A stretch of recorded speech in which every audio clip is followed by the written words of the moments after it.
성도 여러분 안녕하십니까? 2026년 3월 21일 토요 새벽 말씀 함께 나누겠습니다. 함께 나누실 하나님 말씀은 요한복음 14장 22절에서 31절까지입니다. 본문은 십자가 고난을 앞두신 예수님께서 제자들을 격려하고 위로하는 말씀입니다. 본문을 통해 예수님을 사랑할 때 예수님과 동행하게 됨과 예수님은 평안을 주시는 분임에 대해서 묵상하겠습니다. 첫째 묵상할 내용은 예수님을 사랑할 때 예수님과 동행하게 된다는 것입니다. 십자가를 앞두시고 예수님은 제자들에게 예수님 승천 이후 어떻게 해야 할 것을 말씀해 주셨습니다. 예수님은 제자들에게 예수님의 계명을 지킬 것과 성령의 도움을 받게 될 것임을 말씀해 주셨습니다. 그러자 본문 22절에서 가룟신 아닌 유다가 이르되 주여 어찌하여 자기를 우리에게는 나타내시고 세상에는 아니하려 하시나이까라고 하였습니다. 여기서 가룟신 아닌 유다란 예수님 제자 중 야고보의 아들 다데오를 의미합니다. 유다가 예수님께 물었던 것은 왜 이처럼 복된 말씀을 11 제자에게 저에게만 하십니까? 왜 많은 사람들에게 하지 않으십니까? 라는 의미입니다. 유다의 질문은 일리가 있다고 생각됩니다. 이처럼 좋은 말씀을 왜 더 많은 사람들이 듣게 된다면 좋지 않겠는가 하는 것입니다. 이 질문에 대해 예수님 뭐라 하셨습니까? 본문 23절, 24절 보시면 예수께서 대답하여 이르시되 사람이 나를 사랑하면 내 말을 지키리니 내 아버지께서 그를 사랑하실 것이요 우리가 그에게 가서 거처를 그와 함께 하리라.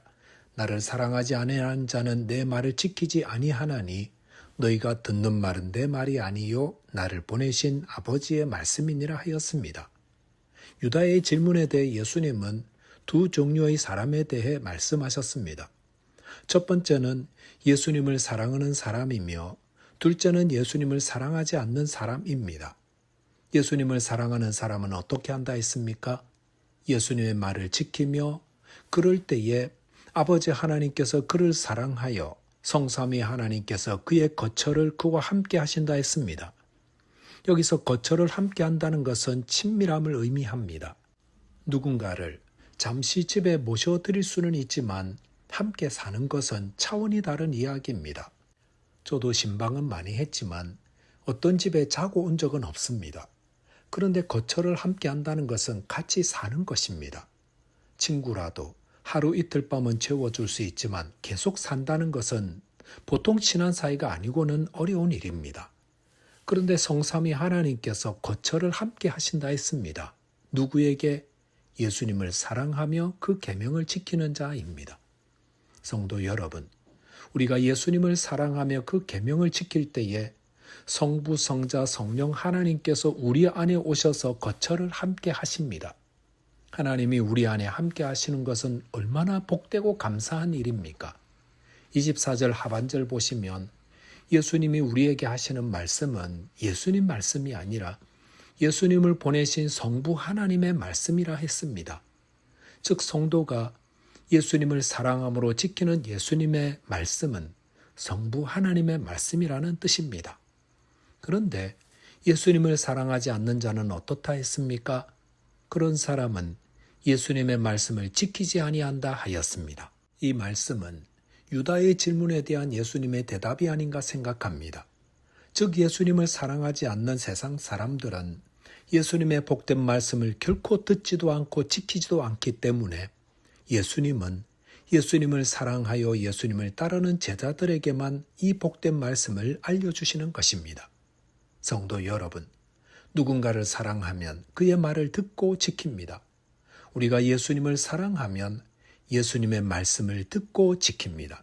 그리고 그 말씀을 지킬 때에 아버지 하나님의 사랑을 받고 또한 성삼위 하나님과 함께하는 복을 누리게 됩니다. 이것이 예수님이 성도들에게 바라시는 모습입니다. 물론 예수님 말씀대로 온전히 지키는 사람은 아무도 없을 것입니다. 하지만 하나님은 예수님의 말씀을 지키려는 순종을 보시는 것입니다. 예수님은 저와 여러분이 예수님을 사랑함으로 예수님의 말씀을 받고 순종하고 그 말씀을 지켜 하나님 사랑 안에 거하기를 바라십니다. 저와 여러분이 예수님을 사랑하고 그 말씀을 순종함으로 지키는 자 되시기 바라겠습니다. 둘째로 묵상할 내용은 예수님은 평안을 주시는 분이라는 것입니다. 본문 25절 26절 보면 내가 아직 너희와 함께 있어서 이 말을 너희에게 하였거니와 보혜사 곧 아버지께서 내 이름으로 보내실 성령 그가 너희에게 모든 것을 가르치고 내가 너희에게 말한 모든 것을 생각나게 하리라 하였습니다. 예수님은 다시금 보혜사 성령님에 대해 말씀하십니다. 성령께서는 예수님이 가르친 모든 것을 생각나게 하실 것이라 하였습니다. 여기 보면 성령의 중요한 사역 한 가지가 소개되고 있습니다. 그것은 예수님이 가르친 모든 것을 생각나게 하신다는 겁니다. 제자들은 예수님이 가르친 말씀을 100% 이해하지 못했을 것입니다.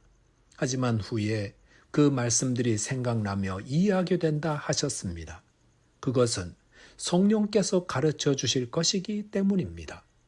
실제로 후에 사도들이 복음을 전파할 때에 성령의 도우심으로 예수님의 하신 말씀에 대해 깨달음을 얻고 담대하게 복음을 전할 수 있었습니다. 그러므로 복음의 말씀을 대할 때 성도들은 성령 하나님께 깨우침을 주시도록 겸손히 도움을 구해야 합니다. 본문 27절 보면 평안을 너희에게 끼치노니 곧 나의 평안을 너희에게 주노라. 내가 너희에게 주는 것은 세상이 주는 것과 같지 아니하니라. 너희는 마음에 근심도 말고 두려워하지도 말라 하였습니다. 예수님은 승천 이후 제자들에게 어떻게 해야 할지를 말씀하시다가 갑자기 평안을 너희에게 끼치노니 두려워하지 말라는 말씀을 하셨습니다. 그것은 아마도 제자들이 여전히 큰 두려움에 사로잡혀 있었기 때문이라 생각됩니다.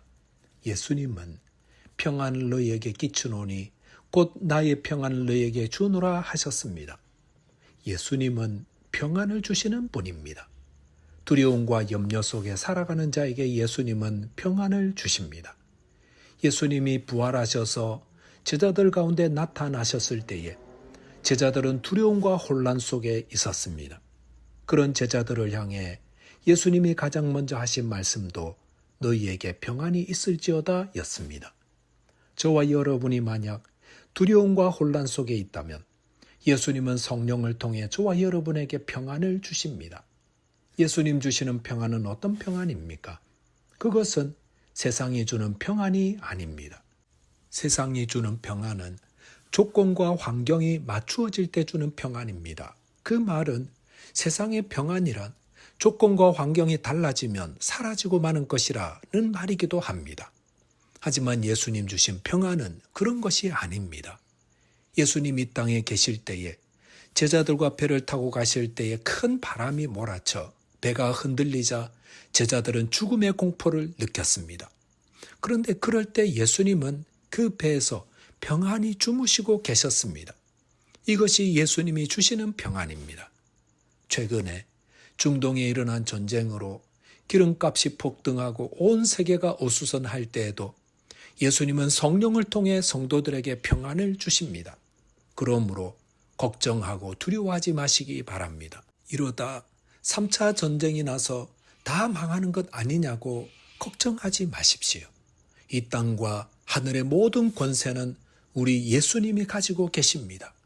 예수님이 승천을 앞두시고 두려워하는 제자들을 어떻게 위로하고 계십니까? 두려워하지 말라 하시고 또 성령을 보내주신다 하시며 위로하고 계십니다. 마찬가지로 성도들이 어떤 형편과 상황에 있든 예수님은 성령을 통해 성도들을 위로하며 마음의 평안을 주십니다. 예수님은 저희가 두려워하고 염려하며 근심할 때 나의 평안을 너희에게 주노니 두려워하지 말라 하시며 성령을 통해 평안을 주십니다. 그럼에도 두려우시다면 빌립보서 4장 6절 7절 말씀대로 아무것도 염려하지 말고 다만 모든 일에 기도와 간구로 너희 구할 것을 감사함으로 하나님께 아뢰라 하였습니다. 그러면 모든 지각에 뛰어난 하나님의 평강이 그리스도 예수 안에서 너희 마음과 생각을 지키시리라 하였습니다. 저와 여러분이 예수님을 더욱 사랑함으로 예수님 안에 거하며 또 예수님 주시는 평안함과 기쁨과 감사로 충만한 자 되시기 바라겠습니다. 기도하겠습니다. 하나님 아버지, 저희에게 예수님을 더욱 사랑하는 자 되게 해 주옵소서. 그리하여 주님의 말씀을 순종하며 예수님과 동행하는 자 되게 해 주시고 성령의 도움으로 예수님 주시는 평안을 누리게 해 주옵소서. 예수 그리스도 이름으로 기도하옵나이다. 아멘. 오늘도 믿음 안에서 승리하는 하루 되시기 바라겠습니다. 감사합니다.